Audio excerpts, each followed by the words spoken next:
Well, is now streaming live. I've hit the live. It's great. It says it's Well, doing good it. morning. This is Bob Brown, BQ Press, and want to welcome all of you guys to BQ Sunday morning. Good morning. Now, after we had Tom Whitmore on a while back talking about book collecting, and everybody said you got to bring this guy back. So we've put Tom on the show up occasionally and bring your friends. Well, Tom, would you like to introduce your friends this morning? Oh, absolutely. This panel, we're going to be talking more about artwork than about books.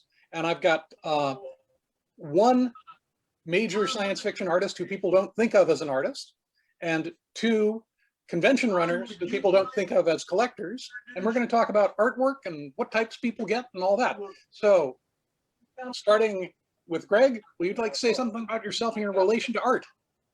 Well, I used to be an artist, and now I've been a writer for 50 years almost. But back in the day, I really wanted to be an artist, and so I did my own illustrations and sold them at convention art shows and that sort of stuff. But I also illustrated my own books.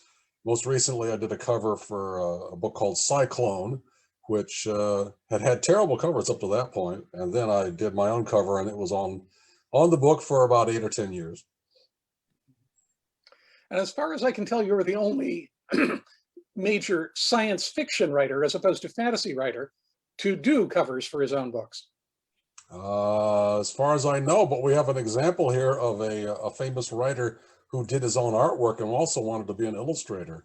And we can show that in a little bit, but it's not unknown. In fact, I think it was the Dumas people who did their own illustrations, but I could be wrong about that.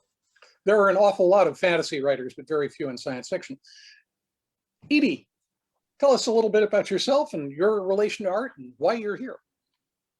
Well, I'm Edie Stern, and I've been a science fiction fan for about 50 years. I'm here because, along with my husband, Joe, we collect art. I got my first pieces were Lytic Pesic astronomical posters when that's all I could afford. Yeah, they were so good in grad school dorm room. And I moved up to original art, and now we buy more art than we should and have no more wall space. So anyways, that's my story. And also we've been doing art exhibits at various Northeastern conventions and for World Fantasy Con. We put together an exhibit of Virgil Finlay for the DC World Fantasy Con a few years ago. I had over 100 pieces there, as well as a number of pieces for Boscon, several shows over the course of the last 10 or 15 years. Okay. Joe, a little bit about you, and then I suppose I should introduce myself. I'm Joe Siclari, excuse me, and I've been a fan, well, since 1965. Started collecting just with publications until I went to my first Worldcon when I had a chance in 1972 to get a couple of original pieces of art at what a college student could afford in those days. There were 2 pieces of Jack Gahn artwork for the World of Tears, Phil Farmer's things. And we've been collecting, and then I got hooked up with Edie, and we've reinforced each other as far as our enjoyment of art and science fiction. And normally what we do is fan history type of things. But as Edie said, we've also been doing, we've done about 15 art exhibits at various different conventions. We were talking about the 1972 Worldcon. I just happen to have a piece here that I bought there. Ah. So Jack Gahn was selling off stuff at prices that were unbelievable to me even then. This cost me, in 1972, $20. Yep, that's about what I could afford then. Yep, and this is the cover for Skylark 3 from his psychedelic series for the Doc Smith. So I'm Tom Whitmore. I've been involved in running conventions and attending them since 1968. So you started going before I did, but I went to Worldcons before you did because my first convention was a Worldcon. I didn't buy any artwork there, but I remember Tim Kirk's doctoral, or rather MFA works being on display. Those were his Tolkien pictures that went into the Tolkien calendar. And at the time, I didn't know it, but my grandmother had been an art dealer for most of her life. And so I ended up inheriting her collection of fine prints and all that because she was a print dealer. So I want to talk some about limited edition prints, all of that sort of thing. Got into a long discussion with Ian Ballantyne about whether these photographically reproduced prints were going to be the big new thing in art or not, back in the late 70s, early 80s. I thought they weren't, he thought they were. But I love artwork. I'm fascinated by it. I am not an artist myself. So I just collect. So what actually got each of you into collecting? And why do you want to own artwork as opposed to just seeing it printed on covers and things like that? Start with you, Fred. I think it's difficult to own artwork because eventually you pass away and it spreads out into the outer universe. So you rent artwork. You basically have a moment with it and then it moves on. If you're lucky, it moves on and becomes significant to other people. And that's kind of a different thing than collecting for ego purposes. We became part of the organization for the Science Fiction Museum up here in Seattle. It was put together by Paul Allen and his sister. And what I noticed back in the 1990s, early 1990s, another Bob Brown, our book dealer up here, was saying that he had been hired by someone he couldn't say who to check out artwork and original artwork. And I realized at that point, because I'd already met Paul at least once, I says, that's probably Paul Allen, a big science fiction fan. And later on, it turned out that Paul had acquired one of the biggest collections in science fiction history, as far as I could tell. Purchased the Chesley Bonestell library from Ordway and all that sort of stuff. And so that was, but getting to go through his warehouse was quite something. And of course, Paul could afford stuff we could never afford. But you think back to where we attended conventions and so on, and you talk about NorEastCon.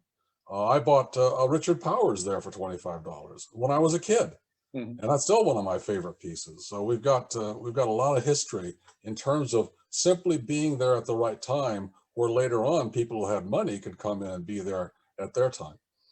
Yeah, one of the things that I said way back when is never spend more for something than you'll get pleasure out of having it. That's right. The only way to win in collecting. And the best time to start a collection is 50 years ago, and the second best time is now. So, Edie. Yeah, so you're asking the question made me think about the answer, because I've never really thought about why I do this. And so I think that the reason that I was drawn to collecting original art is really twofold.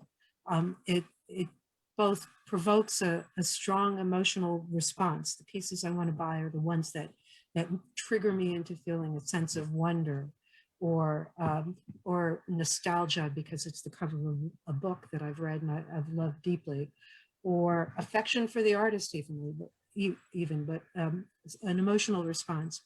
And the other half of it is that I like stories. I'm a science fiction fan, and illustration art, which is the kind of art that I like to collect, tells a story.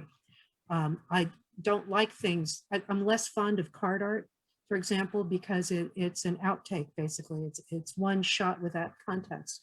But things that are narrative art, whether it's Waterhouse paintings, or whether it's the cover of an Andre Norton book, or another kind of illustration, they tell you a story as you're looking at them, or they encourage you to weave a story around the elements. And so I'm a sucker for that, man. I can't give it up. Yep. Joe. Well, the art that I saw on, I'm going to use just science fiction art now, but when I saw it on magazines and books, it often was an inspiration to get into the piece itself. And sometimes the stories were not as good as I thought the art would be, and sometimes it was the other way around. The art may have intrigued me, but when it really got me hooked on a story, or started on a story, the story, grabbed me, and the piece of art itself became a bit of a part of the memory of that story. As Edie said, I also like the narrative aspect of these stories. One of my favorite pieces was a cover off of a magazine, I think it was in 1965, by John Schoenherr, called Wings of a Bat. And the story itself is, well, mediocre, and I don't really remember much of it, but I think it's one of the best things that Schoenherr ever did. And it is a vivid story in and of itself. And it shows a great deal of the kind of work that Jack Schoenherr did. And it took 30-something years, and suddenly we saw that original piece in another artist's collection, and they were willing to part with it, and we had a chance to get it. So that's what got me interested in the narrative of the pieces, and then later in the interest in collecting. Schoenherr is particularly interesting in terms of graphic storytelling because he went on to do several children's books as well, which is a field in which artwork really has to be narrative. Particularly when you look at things like Mr. Waffles, and I'm blanking on the artist's name on that. It's a great kids book. David Wiesner tells stories entirely in pictures, similar to the way Lind Ward was doing in the 30s. But they're not thought of as science fictional, even though they're major science fiction things. Well, Schoenherr was quite unusual in that he wasn't really heavily interested in science fiction. He was a nature artist. Mm-hmm. Really, that's what his goal was. And after he retired, if you want to call it that, from science fiction, and other book covers, he was doing nature art. And it was complicated because the man had incredible allergies. And he used to do close-up pieces of artwork from, not from pictures, but from real life. And trying to get down and in the midst of your flowers and having the kind of allergies he had was really dedication. Yeah, well, I remember some of his pictures of raccoons, which are incredibly lifelike. Well, that was Sterling North's book, Rascal, and Rascal was quite marvelous in terms of that, and he also did illustrations for Jane Yolen and other authors, and he was quite marvelous at it. But he really did persist through paperback covers and science fiction magazine covers for decades. So he may not have actually been a science fiction fan per se, but he was famous for doing things like the Dune series, which have been reprinted many times. He did Dune for Analog, back in the day, and some of those covers remain. Pardon? The first Ace edition, also. Right. Well, he did the paperback, which is quite marvelous, but he also did the magazine covers, and some of those I was almost able to buy at a convention. If I had $150, I could have bought the yellow sandworm cover off of Analog. I didn't. And later on, I saw the same cover at a Comic-Con for $10,000. So, what we miss out on it because we're poor and kids is often a striking contrast. That's the collection, kind of like a James Cabell collection of the paintings that got away, like the books the writers considered their best books were ones they never wrote. Yeah. Right. those covers for the Dune covers were for sale at that 1972 convention that Tom and I mentioned earlier. Oh, yeah.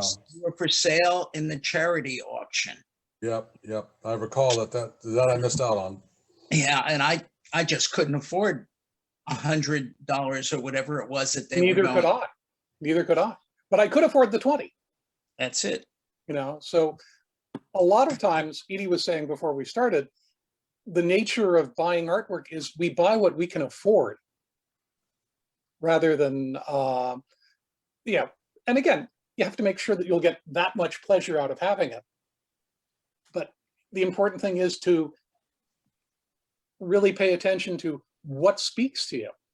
We've talked The thing that's fascinating is also meeting the artists and running into Richard Powers at NorEastCon was quite extraordinary. He was selling his stuff quite reasonably.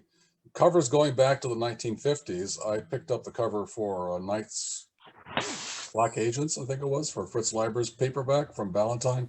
And I just love that. But also he had some smoke damage in his garage, apparently a garage fire. So some of the paintings had stains on them from smoke. And he took out of his traveling paint box, he took and cleaned that up for me and painted over the smoke damage. And so that's part of it's a double original as far as I can tell. Quite wonderful. Well, that gets back to one of the things that I wanted to bring up here, which is how important is it to actually know the artist? I mean, it's certainly, for me, I used to trade Arkham House books to Tim Kirk for originals. Yeah. Because I find the books cheaper, and he really wanted them, so he was willing to paint things for me and trade. Well, we traded, as artists, we traded stuff with Tim as well. So I've acquired some of my paintings. Tim and I were both fans of Olaf Stapledon. And so he would paint what he wanted to paint from the Stapledon books, which was, I think, Star Maker was one he chose. And I chose also from Star Maker. I painted the Nautiloids from Star Maker and supplied that painting to him. And he gave me back a Stargazer sequence, which we still have and cherish. But your enthusiasms, and also as an artist, you can trade work for other artists, and doing that is really, I think, perhaps the way to tell the story best. I think knowing the artist is like knowing the author. Sometimes you appreciate the work more. Sometimes you refuse to read it. Because people are either good guys, bad guys, or something in between. A lot of the artists I've met they're not as articulate with their words as they are with their hands. And so it runs the gamut. We did a black and white exhibit. We pulled together 140 black and white pieces from the last 7 decades for an exhibit at Boscombe. And one of them was just charming and wonderful and great. And I commented about that to an artist friend of mine who said, that artist is a real, he was just not a good guy. He was nasty. You don't even want to know him. You wouldn't want to work with him.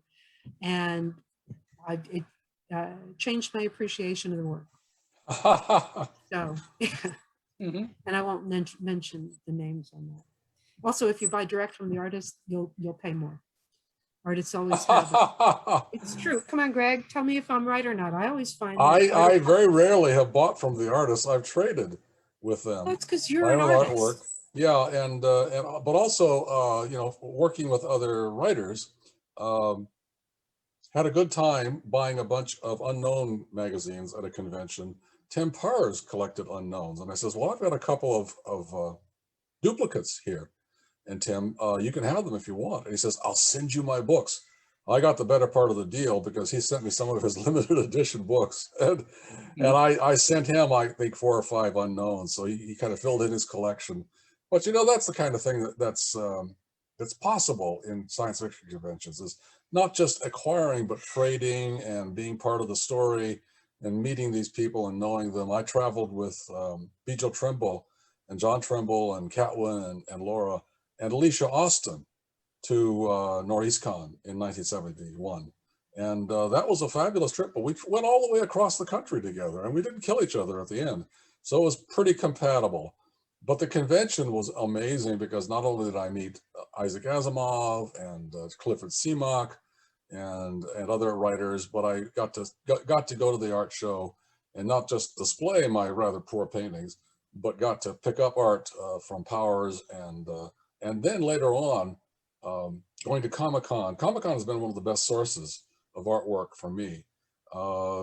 We can tell that story later though. There's all kinds of conventions where you just have the access and the possibility of buying stuff that artists don't want anymore. And that's kind of where you find the best stuff.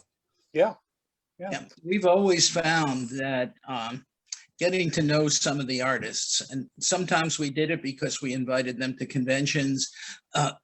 And also when we do these exhibits, we often contact both artists and collectors to try to put an exhibit together for whatever theme we've decided that exhibit was going to be. Mm-hmm. And over the years, we've had a chance to get to meet so many different people, and some of them have become very good friends. And it's the kind of thing that artists are like all other people, you know. Some of them are much more personable than others, but you know, most of them are really nice people. When we worked on our first exhibit, which was actually mostly done by my guest of honor at MagicCon, Vincent DeFate. I've known Vin for many years, and he put together an exhibit, and he worked like mad to make this. You don't usually make your guest of honor do incredible amounts of work, but he put together the first historical exhibit of science fiction ever to be shown at a science fiction convention. Wow. Maybe the first one that comprehensive. And 1992. Yeah, 1992. And that was an incredible amount of work and an incredible exhibit. Vin has done so many other shows as well for different groups. But he was one of the major people who influenced, I think, both Edie and I in how we collected, how we appreciated the art, and everything else. Yeah, DeFate was an amazing fellow. He did a lot of covers for my father-in-law's books, Paul Anderson. He did one cover for me, which was the Arkham House cover. Mm-hmm. And was very nice to help sign book plates for our special limited edition we did of that, because we weren't sure it would sell all by itself. So all the artists, including Dennis Neal Smith, signed it, and Vinny, and I signed it. But I think he was better known for doing the covers for Paul Anderson's tour books, and quite lovely they were. Well, he also did a lot of black and whites. So yeah. Oh yeah. He's and is not a wise. Having That's right. just lost Steve Hickman. Let's be clear. Thankfully, Vin is still alive. Yeah. No, Vin, he's an amazing man. He's also just really nice. Mm-hmm. Yeah. He is that. And actually, he's quite proud of the works he did. He said he remembers one particular thing when he had first was on a panel, or an early time when he was on a panel, when Bull leaned over to him and said, "We've done some pretty good books together." And he said he was absolutely surprised that he realized how many books they had actually done together. It's quite a few, yeah. I fondly remember Frank Kelly Frias, who also did amazing amounts of work in the 40s, 50s, and through the 90s, and was a really excellent commercial artist, because he could turn out a painting very quickly for paperbacks or whatever. Mm-hmm. But he did the cover illustration for the special FNSF edition of Paul Anderson's. Do we have that here? Oh, we do. Oh, you got it. That's such a good piece. That's a beautiful. Yeah, and it's such a gorgeous piece. Can you rustle it up, or? It's enough else to show. We all know what it is. It's very useful to have that cover came to us through Karen, And you know, that's one of my Actually, we favorites. have the original, but I have a framed off print of it to remind people of the image right here. Yeah. And those were amazing magazines because they did portraits of the authors, and they were quite remarkably good portraits. People like Ted Sturgeon were done by Ed Emshwiller, Yeah. and Kelly Freas did Poll and a number of others, and they were lovely magazine covers. They're also lovely issues because they have such great information about the authors. Yep. Yeah, very You've also nicely got the done. Harlan Ellison issue. There are so many really wonderful ones. Yeah. Yeah. And Kelly was an incredibly nice guy. When he'd go to a convention, he'd help them raise the money even for coming to the convention, often by auctioning off either a piece of his own art or he'd auction off a portrait. And the reason I know that is that at a convention in Tallahassee, Florida, he auctioned one off, and we then asked him to if he would do the portrait instead of doing it for Edie or myself, for our son. And he said, yeah, he can do that. He said, where's your son? And my son at that point crawled around the floor, and I said, that's him right there. And they, he was 2 years old, and his wife Polly punched him in the arm and said, you won't do our grandchildren, but you're going to do it. Do theirs.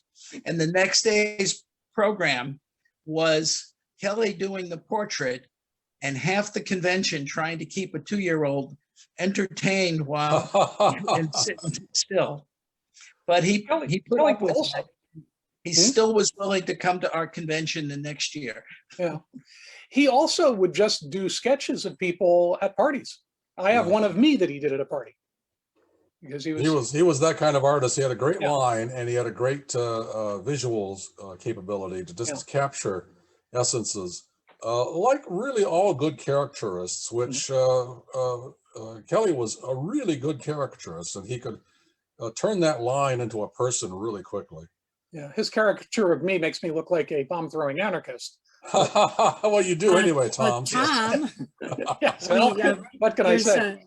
A Southern fan named Joe Selko who does not have hair, and at least at one, and I think at more conventions, Kelly did a portrait of him on the guy's head, so that whether he was coming or going, you would see his face. Really, I only had one story illustrated by Kelly, one of which was it was Queen of Angels in the Easton Press edition. And and he took not just the standard practice of doing the color interpretation, but he went in and did interior illustrations too. And at a convention, I got together with him. He says, I really liked that book. He says, I just could see everything. I had to draw it all down. I was very, very pleased by that. That was my only Kelly Freas experience. But how cool is that? He did a great job. Yeah. Yes. For the people in the audience who may not know, he is also the person who created Alfred E. Newman. Yes, a lot of Mad Magazine covers, along with Mingo and a lot of other great artists. But Kelly was one of the earliest and one of the best. Yeah, he did covers for Weird Tales too, which those were his first pieces, which is pretty amazing. We've talked pretty much completely about flat artwork. Not mentioned any three-dimensional stuff. I want to mention that there is such a thing as three-dimensional artwork.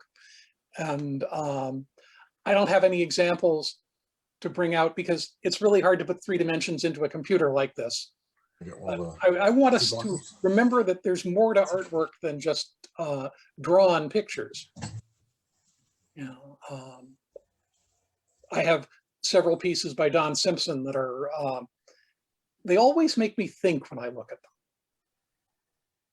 So, but we've got a couple of those as well. And what Simpson would do is he would take little plastic pieces, little acrylic things, and so on. Thank you.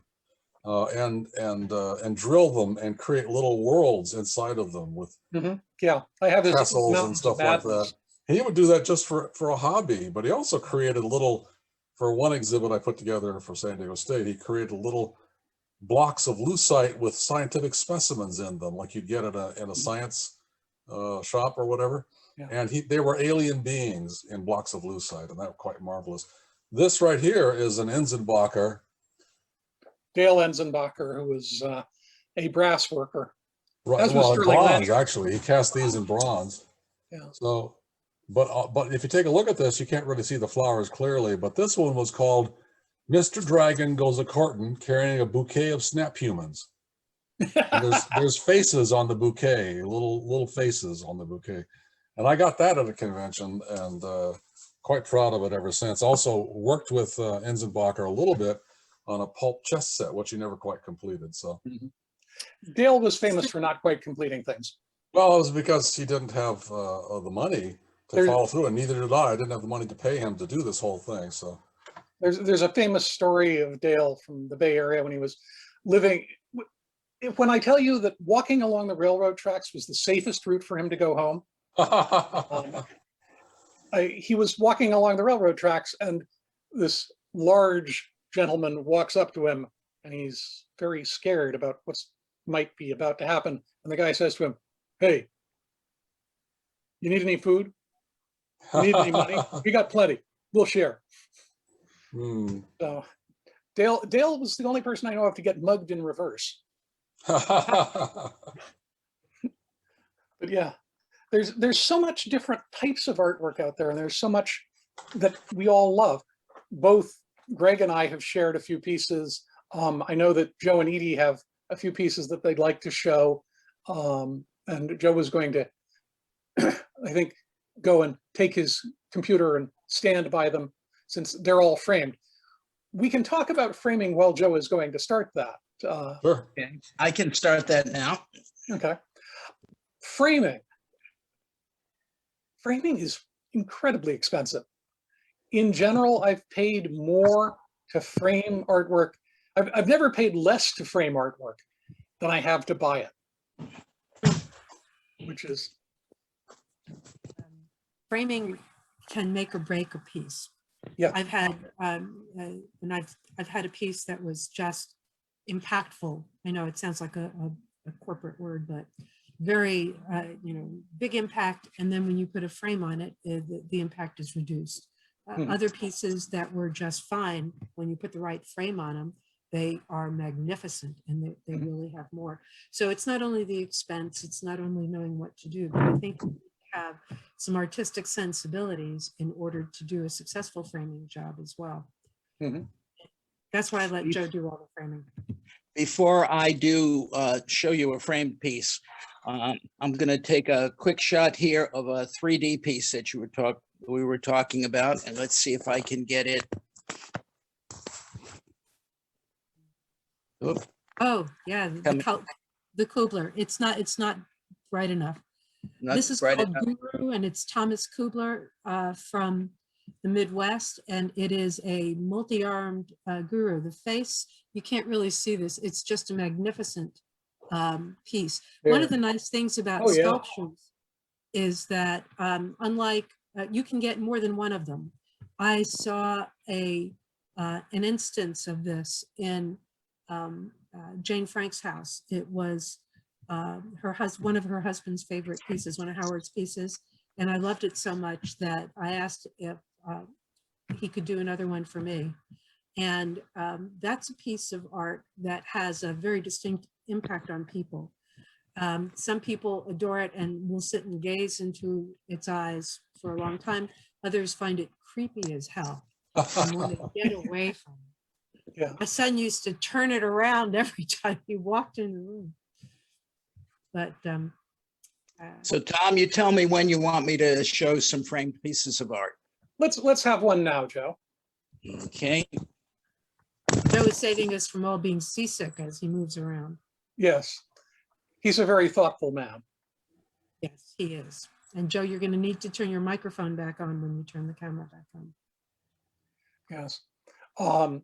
speaking of three-dimensional pieces, I was doing a docent tour of an art show, and Lisa Snelling was there. She does these very strange three-dimensional things, and I said, looking at her stuff, that I really thought that Paul Klee was an influence on her. And she looked at me and said, "How did you know?" Because it really shows. You know, she was making three-dimensional clay pieces. And I seem to have lost the screen. Hang on a second. There we go. Coming back. Can you hear me? We can We hear can you, hear but you. we can't see. We can only see your name. Okay. This was something that didn't happen. There we go. There you go. Okay. Yes. Joe is here illustrating the problem that we all have who have artwork: wall space. Yeah. That is our Lovely most pieces. recent piece It's a Dave Seeley piece. Go ahead, John. for Carl Schroeder book. Virgo. And I'm trying not to make you get too crazed by the, but Jeff Jones piece on the wall. Stop jerking your hands around. sorry about that. It's a Kothar book, a Kothar Barbarian Swordsman. Gardner Fox. Yes, indeed. Gardner Fox, it's Jeff Jones' piece. Yeah. And I love Jeff Jones. He Yeah. produced the books for Donald Grant. He did a number of Mhm. wonderful things for Donald Grant, and some of those are my favorite books and influenced me to paint in a certain way back in the 60s. Oh, show the top one too, Joe. okay, Yeah, if we can get focused in. That looks like a George Barr. Is it George Barr for the Broken Sword? Ah, yes. The Paul Anderson, the Ballantine Adult Fantasy wraparound cover.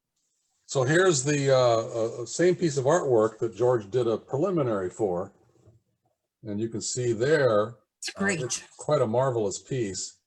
And that's one of my favorites. And that is another part about collecting art, is that you can get the preliminaries and you can get the final. And that's a Virgil Finlay Yeah, that's the Ballad of Lost Camel. That was the Galaxy cover. Galaxy And covers.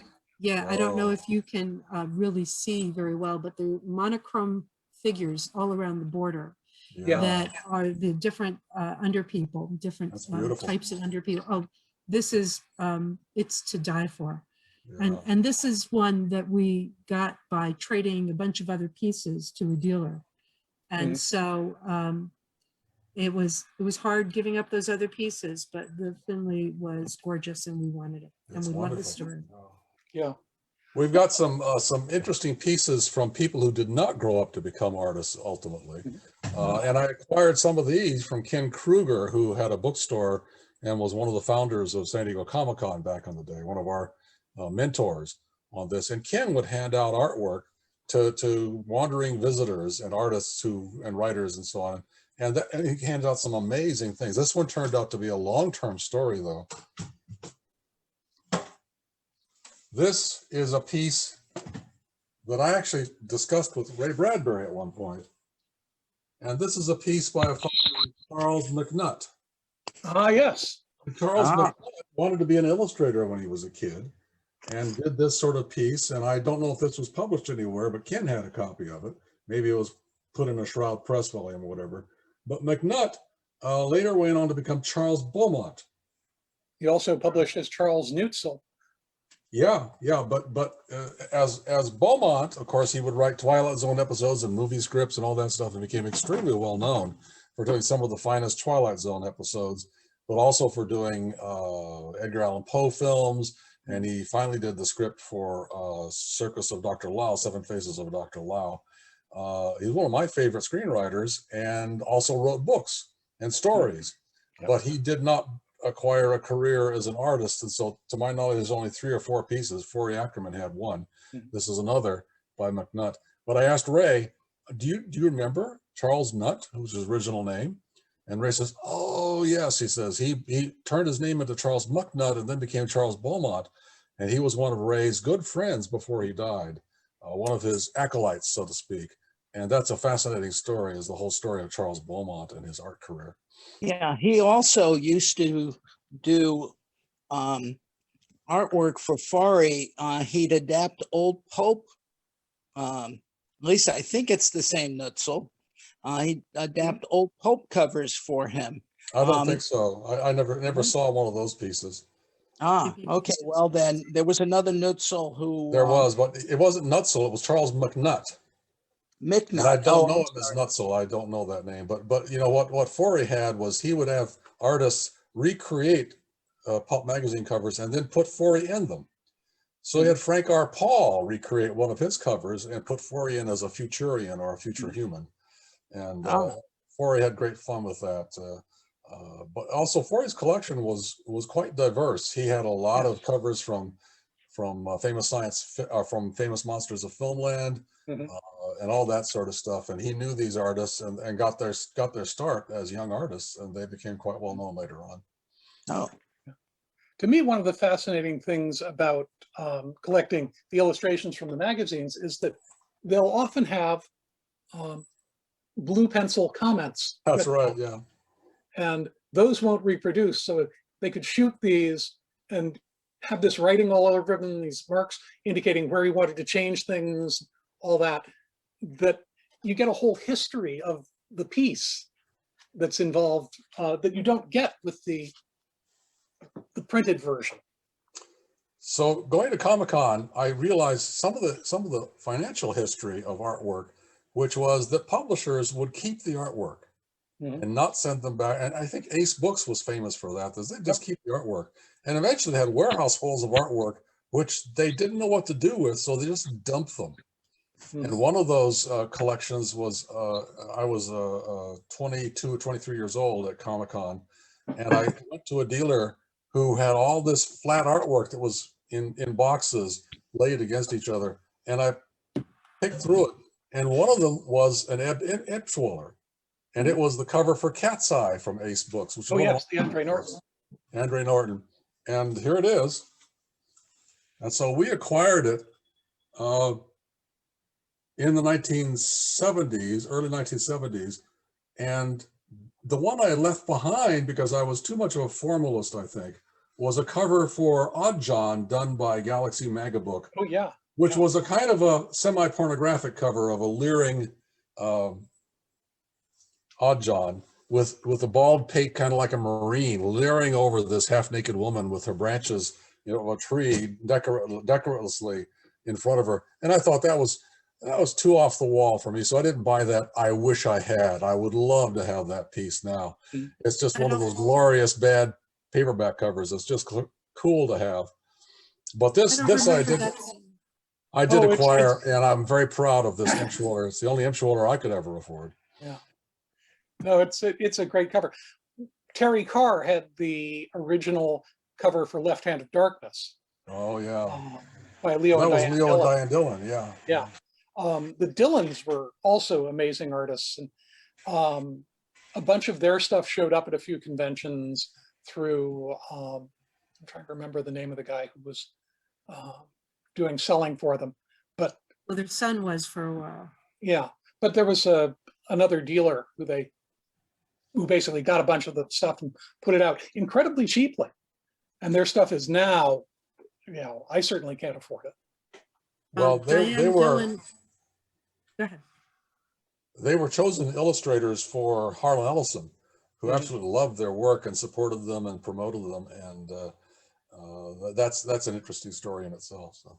Well, he was very early in supporting them. And then, yeah, Edie. Diane Dillon is one of the artists that we met when we were doing exhibits. And she is a lovely person, a really nice lady, and had a show at the Society of Illustrators in New York City. We were eventually able to, she'd give us pieces to put up in the shows, and she was very kind to loan us things. And over the course of the years, we were able to skip the trip to Brooklyn by just buying the pieces. So we were able to get a couple of the Dillon's pieces that way. And I think Joe had walked past one of them but didn't focus on it. Very beautiful stuff and so intricate. They're narrative, but as well, you can stand there and look at some of these pieces for a long time because they're layered. There's so much in there that you have to unpack to really get the whole of it. And their method of working together was absolutely incredible in that apparently they'd have a piece on an easel for their two-dimensional stuff. They also did three-dimensional. And one of them would paint at it for a while and then go away, and the other one would come along and paint on it. And they just worked without, seamlessly. It was just amazing.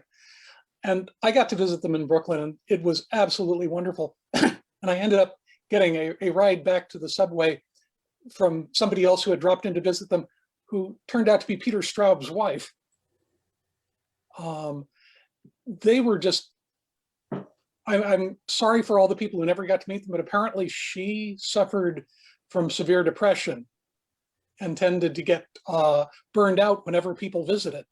I found this out after I'd visited them, or I might not have gone. I haven't heard from her since the beginning of the pandemic. Yeah. So I have not heard if she's still okay. She was in her 80s. Yeah. At that time. If you do talk to her again, I haven't seen her or talked with her since I visited back in the 90s, but do give her my very best. Okay. In addition to that, they were some people just loved. You mentioned that Harlan liked their work, but also Terry Carr used mostly their work for his science fiction specials when he was doing them for Ace. The first series, yeah. Yeah, the first series. It was one of those things where you could immediately identify that this was one of the science fiction specials because they had an obvious cover by the Dylans. It was sort of like you could identify science fiction work in the 1950s because it was done by Richard Powers. Right, you could tell. Or the Paul style. Laird, yeah. Across the room. Yeah, yeah. And actually, Terry apparently had a real difficulty getting those covers, that cover series approved, because the Dylan covers weren't commercial. They didn't Well, sell. it was kind of nastier than that, because it turned out that the distribution networks saw this stylized cover, which was so recognizably a certain artist pair, that they would turn the books back in without putting them out, because they says, we had this already. We already had this paperback. And so that was the problem with the Dylan covers, is they were so stylized and recognizably gorgeous that the drivers just wouldn't put them on the racks because they thought they'd already had them on the racks. And that was why that whole series was withdrawn eventually. Yeah, and yet you have things like them doing the same type of covers for the Time Life series that weren't science fiction at all. And you have laser books using Kelly Freas covers that really all look the same. They did, but that was a different distribution network. Laser Books had their own romance distribution network, and of course Time Life books were through the mail. So it was a different ad campaign. And I love the Leo and Diane Dillon books, but especially the stuff they did for Harlan's covers, and they did illustrations for children's books, and they just were marvelous. And they incorporated so many Afro-American influences into their cover art that's cloth patterns and stuff like that were just marvelous. Well, how many Caldecott medals did they win? I think it's 4. Could be. Which is, I think they're the only people to win that many. But that's the Children's Book Illustration Award. Mm-hmm. And they did some of the most amazing books in that way, both fantasy and non-fantasy. Yeah. One of the, as I was saying at one point early on, I had a long discussion with Ian Ballantyne over whether photo reproductions would become the new collectible artwork. They did a limited edition of the Art of Leo and Diane Dillon that had one of those as an inclusion. And I tended to feel that it was sort of cheating to do mechanical reproduction. And that it was much better to have something like a lithograph or even, Joe is showing one of those Ace covers, by the way. Yeah. Which one is that? That's for Piers Anthony and Robert Margrove's Across book. the ring. Mhm. Is it the ring or? Yes. Yeah. Yeah. Right. Yeah, but this is more the traditional stuff that you might think of from one of theirs. That's for Joan Vinge's World's World's End for Blue Jay Right. books. You know. Yeah. Now, this is actually something a little odd. It's a copper plate engraving by Tim Kirk, Yeah. one of 20 copies.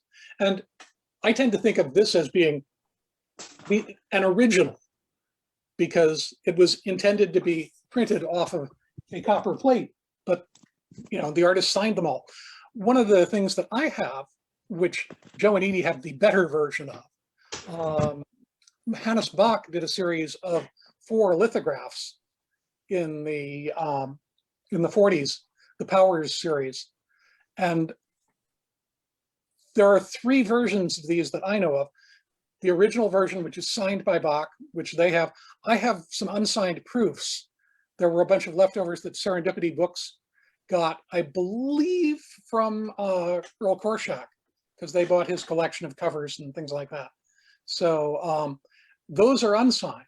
And then there's a version that was done by the Bacchanalia Foundation, which is a reproduction of the signed ones that has sort of the penciled signature at the bottom.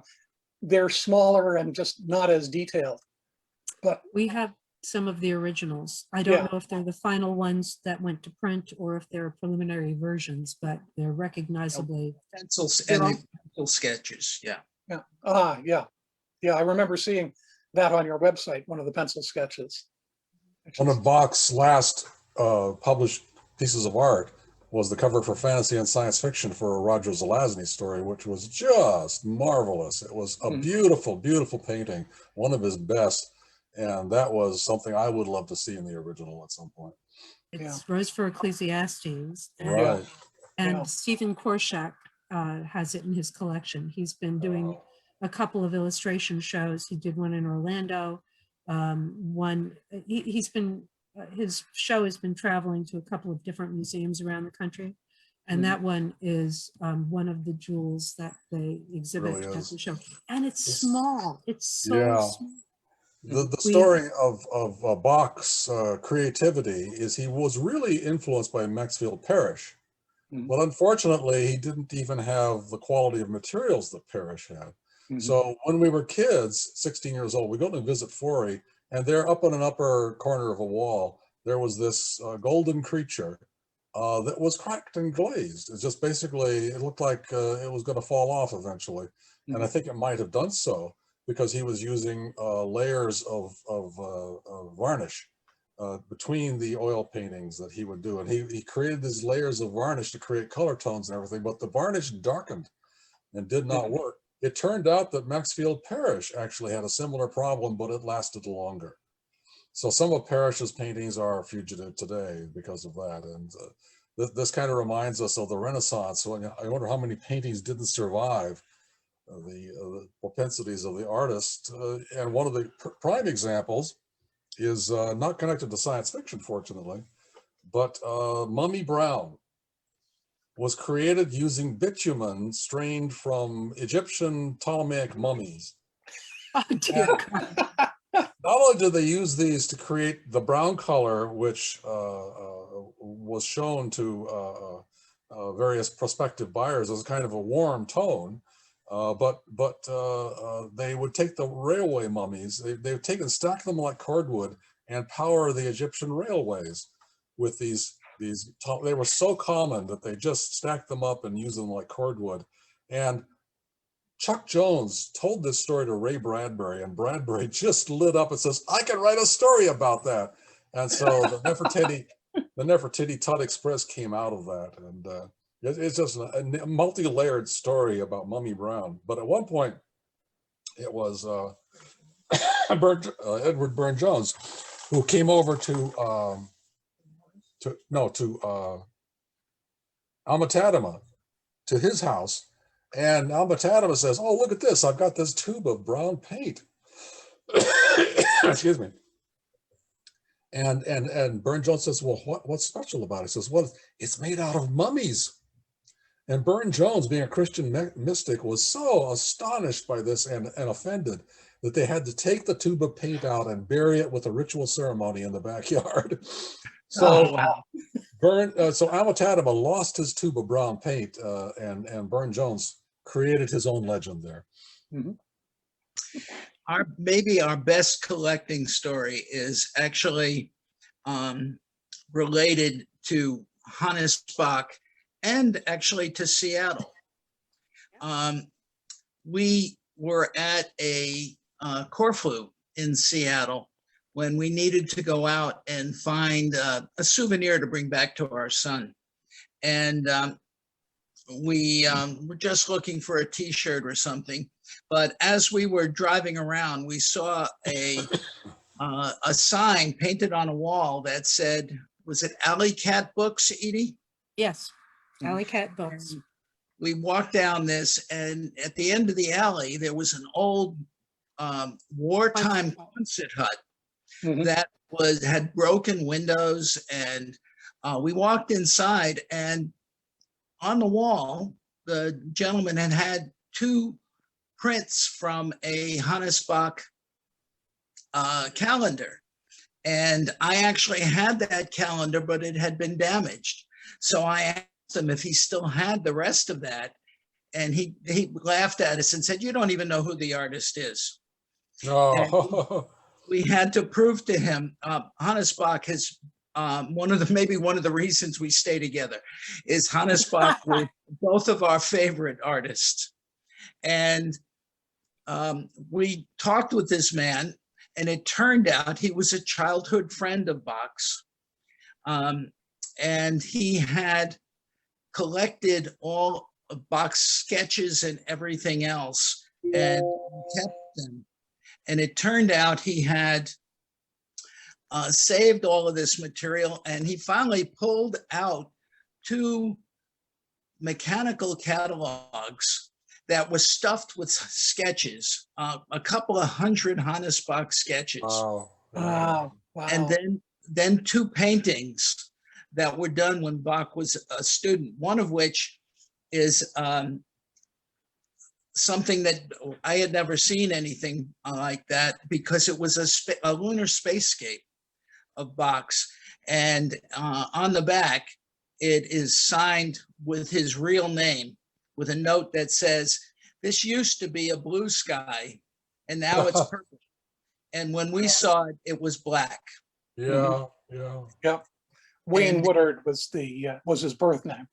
Yes, it was. Yeah. And he had, it turned out that he said he wouldn't sell the pieces, sell us a piece, but he said a dealer had asked him, and he said he would break it up. But he wanted to keep the collection together. And well, that's how we got our, the core portion of our Hannes Bach collection. But he Because- wouldn't take checks. He wouldn't take traveler's checks. We had to go back to the convention and scurry around trying to get cash from people and writing checks to them and to cover it. And we put it together mostly, I think, except for a little bit that had to be in traveler's checks. And Moshe Feder came back with us to pick it up because he did not believe us that this was a real story, that we had really found this. Oh yeah. It was fun. And then we were real collectors because we had a real collecting store. Yeah. Lovely stuff to collect too. Yeah, the next year we came back and went there, and the place was all boarded up. Yep. Mm. Yep. That's, History passes. It's like, something out of vintage season or whatever. yeah. Almost is. Edie, what was his name? Do you remember? I did until you asked me. But no. Yeah. Well, maybe But- it'll come back to us. The collecting stories are always there, and there are other collecting stories like that out there. You can make, you, the audience, will end up having stories of your own if you start collecting. We have these stories from many years ago because we started many years ago, but starting now is the second best time. A story from me. I grew up in a house where there was a stack over in the corner, which was the print collection. And this was what was left over from my grandmother's dealing. Nobody looked at it for 50 years.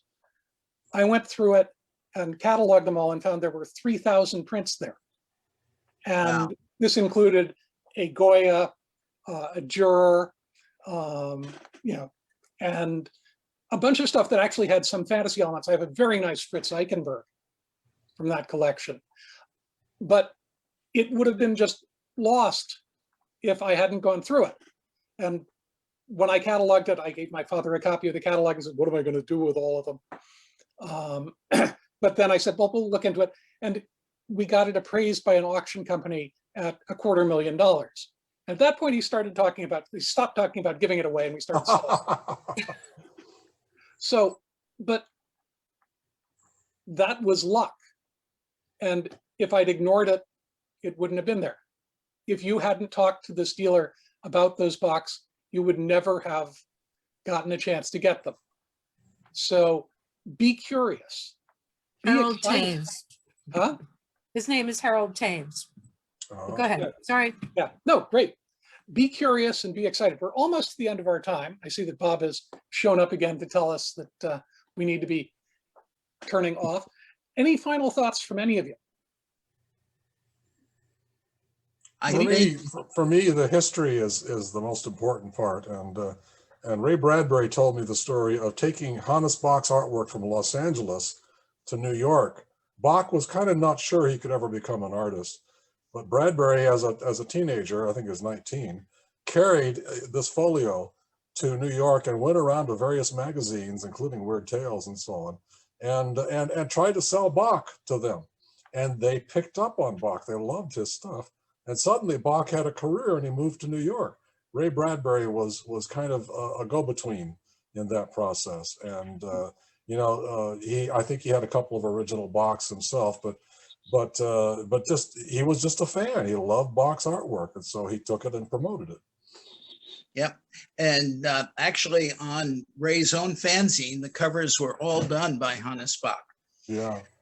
But the one thing I think you should look at is whether you're going to collect or just admire, but especially if you're going to collect, even if it's prints, collect material that you really love. Don't worry about the value. We collected these things. Sometimes they'll go up in value, sometimes they won't. But you want something you can go back and look at again and again. Mm-hmm. Something where you see something new every time. Yep, you do. Yeah. And I guess my last contribution is to say that even if you can't afford much, keep your eye out. You'll find things that you can afford. In the 80s, I was standing outside the art show at a Florida convention at Tropicon talking to Vincent DeFate when a young man came out of the art show and he was 2 feet off the ground. He was just bursting with excitement. He stopped. He didn't know who we were. He stopped and told us that he had bought a piece of original art, and it was about a 2x2 tiny little media-oriented thing. It was crudely done, but it was an original piece. And he was just so enthusiastic that this was unique in all the world. There wasn't another one like it. And he was the only one that had it. And it was his piece of original art. And I'm sure that he grew up to be a collector, because that enthusiasm for the hand-to-eye contact, for that connection with the artist and the subject was palpable in the room. And Vin was patted him on the shoulder, said, exactly, go forth and do this, in better words. So don't be stopped because you can't afford it. You can afford some things and you'll afford more, and you can enjoy it every time you look at it. So do it. And you'll have the story. You'll also have the stories about the one that went away. Like when I took Tim Kirk into a bookstore across from a WesterCon in San Francisco, I'd been looking at the little original Arthur Rackham pen drawings, and he looked up and was blown away to see the original N.C. Wyeth cover for Treasure Island. Oh, yeah. And was totally grateful to me for taking him into a store where he could actually see that. And, you were talking about championing artists. I'm the one who put Leela Dowling together with the people at Penny Farthing for this. So I had her draw an original inside for me. And if you know the artists, you can tell other people about it, you can be enthusiastic about them, and you can help them get something. And then you're helping artwork exist. You're helping make artwork. And that's another really wonderful thing about being a collector. And with that, I think Bob is going to try to turn us off and we'll go on. Thank you all for listening. Good to see you guys. Thank you Good to all work for with being you. here with me, Joe. Thanks for having us. It's been a lot of fun. Yep. Bob, to Okay. you. Good morning. Good morning, guys. Hey, I just want to remind you that next week we have David Gerald and Jim Wright bringing us our month in review, and they show up every the last weekend of every month to tell us. Oh hell, we all know these guys. They're going to give us another rant, but it'll be a good rant. But wonderful folks, and each and every one of you have been wonderful this morning. I sat here and enjoyed watching, and so thank you, Tom, for putting this together. Thank you, Edie. Joe, it is great to meet you too. And Greg, it's good seeing you. I think I met you once, but Cool. And power to suspenders, folks. I'm glad to see that Yep. we got 3 of you guys here. I know I'm wearing mine under today, but we got with the suspender wearers outnumber the others. So again, we'll see you next week. And thank you all. And I'm about to push a button. As did I mention, it's my Okay, goodbye. birthday. So long. Happy birthday. Happy birthday to your producer. Happy birthday.